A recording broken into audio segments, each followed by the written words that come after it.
Will there be an economic recession? The answer is... We don't know. We don't know. But one thing we do know is that there are 8 specific steps that you can begin to take today that will recession-proof your finances.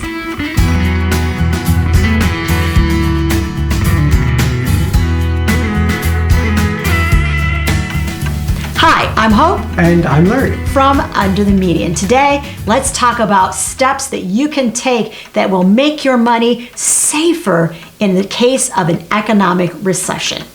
The first step you want to take is... Well, you want to create a budget. You want to know where your money is going.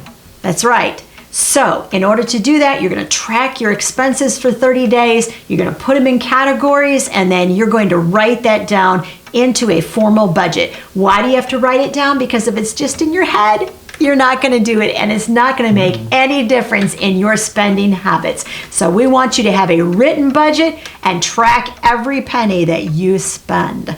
Step 2. Cut costs. That's right. We've all been in a position where we think we have cut everything we possibly can from our budget. And for the most part, there's usually something that can be cut. That's right. We describe it as a series of small leaks. Even if it's just small amounts of money, we all know that if we've got that tiny leak under a sink and we just let it go and go and go, pretty soon it's not a little leak, it's a big leak. So if you take all of those areas where you're just leaking little bits of cash and you stop those leaks, then it actually will add up to pretty appreciable amounts of money every month. There's always several areas where you're probably spending a little bit of money on this and that could be curtailed, and that adds up a lot over a year. We call that nickeling and diming ourselves, and we found each other doing that. We stopped those leaks. Mm-hmm. Step 3 is... Pay off debt. Debt is not your friend. No, it's not. It is your enemy. Don't stay in debt. Debt costs you money. Have a plan to pay down that debt. And if you need help, then we have a great resource for you. You can request our free ebook, and it's all about creating those goals, saving money for future expenses, and paying down debt. You'll find a link to that free resource in the description of this video. Step 4. Stop spending money on things that you don't really need. Before you spend money, you should ask yourself a series of questions to find out, is this a want? Or a need. That's right. So make sure before you lay down your card or swipe your debit card or lay down cold hard cash for that next purchase, you ask yourself, do I really need this? Step 4, have an emergency fund. What's an emergency fund? Well, an emergency fund is for those expenditures that you don't count on. They come up from time to time. That would be if you have a water pipe break in your basement, or a car that breaks down, unexpected things. Maybe a roof that needs to be repaired. You didn't know about it, and all of a sudden you've got a major expense.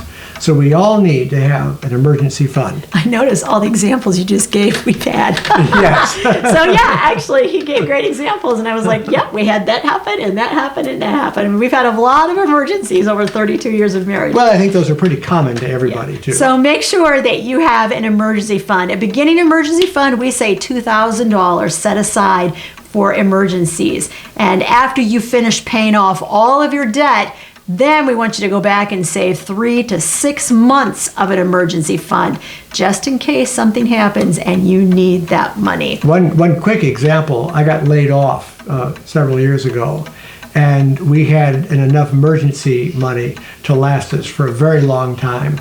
It took all of the anxiety out of being laid off, knowing that we had a cushion underneath of us. So that's why an emergency fund is very important. Step 6. Make yourself employable. What can you do, Larry, to make yourself more employable? Well, there's a lot of steps you can take. Everybody has certain skills that they can do. I run a side business in video and audio editing and so forth. You could always fall back on something that you already know how to do, a skill that's valuable, that can produce an income, even if it's a part-time job. So we all need to find ways to be able to do maybe something that's a little bit extra during a recession. This is a great time to branch out into other areas at work and let your employer know, I am really willing to be cross-trained in this other area, because the more areas in that company that you are trained in, then that gives you a leg up on not being laid off.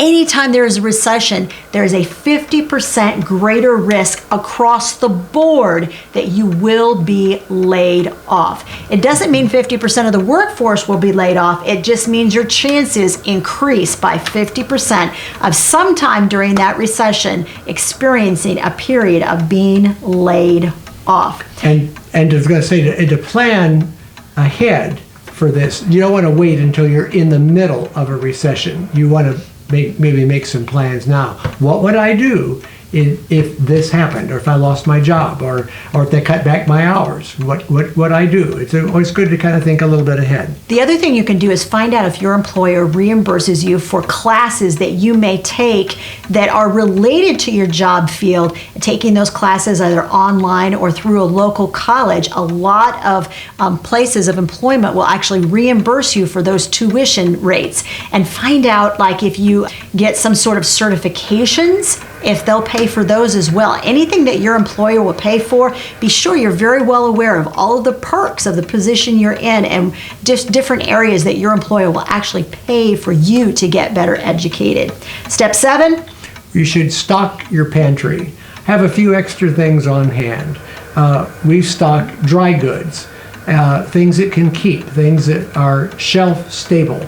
It's always good to have a little extra food in your house in order to have something to fall back on during hard times. And just a reminder, when you stock your pantry shelves and you buy bulk items in 25 or 50 pound bags, boy, does your price per ounce plummet. It drops like a rock. Yes, it does.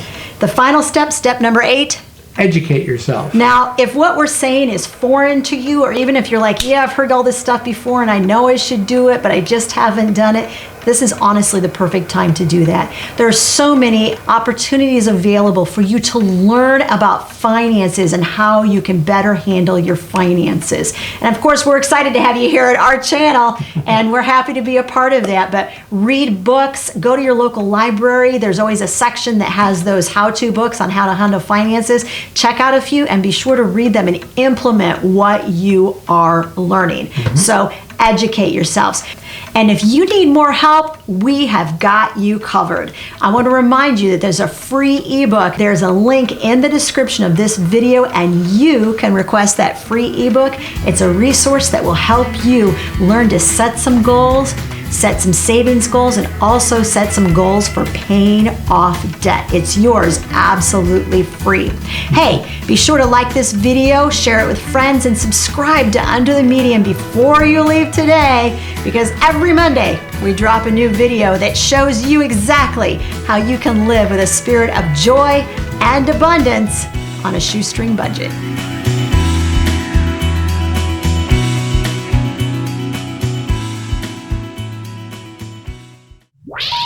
Please hang up and try again. Throwing money away on interest every month that could be going toward another expenditure or another goal. We got to stop the kids. They're yelling. Let's go right over the video. Hey kids, gotta be real quiet. Every word goes right up on that microphone. So we want to once again remind you that there's an offer of a, I'm going to have to back up a little bit. Okay. We're putting it in reverse. Okay, you're going to have to find a place to Why don't you take it from... to cut this in. Okay, so somewhere in educate yourself, I was saying there's a, okay, I'm going to, okay.